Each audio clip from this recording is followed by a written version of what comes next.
Hi friends, UDS ஆப்பில் எப்படி train ticket book பண்ணுறதுன்னு இப்போ பார்க்கலாம். அந்த ஆப்குள்ளே போயிட்டு இந்த ஃப்ரண்ட் பேஜ் வரும். இதில் புக் அண்ட் ட்ராவல்குள்ளே போயிட்டு ஓகே பண்ணிங்கன்னா லொக்கேஷன் ஆன் பண்ணுமான்னு கேட்கும். அதுவும் ஓகே டர்ன் ஆன் கொடுத்துருங்க. அதுக்கப்புறம் டிபார்ட்மெண்ட் ஃப்ரம் கேட்கும்.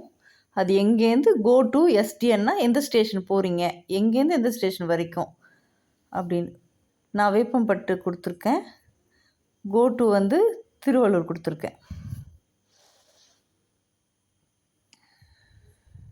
கெட் ஃபேர் கொடுத்துருங்க. அதுக்கப்புறம் இந்த பேஜ் ஓப்பன் ஆகும். மேலே அடல்ட்டு பெரியவங்க எத்தனை பேர் போகிறாங்கன்னு கொடுத்துக்கோங்க. சைல்டு எத்தனை பேர் போகிறாங்க ட்ராவல் பண்ணுறாங்கன்னு கொடுத்துக்கோங்க. டிக்கெட் டைப் ரிட்டன் இல்லை நார்மல் கொடுத்துக்கோங்க.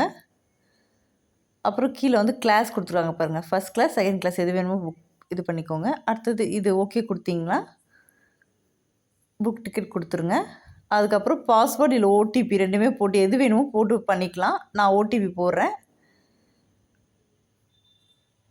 இப்போது ஓகே ஆகிடுச்சு. நம்மளுக்கு டிக்கெட் புக் ஆகிடுச்சு இப்போது.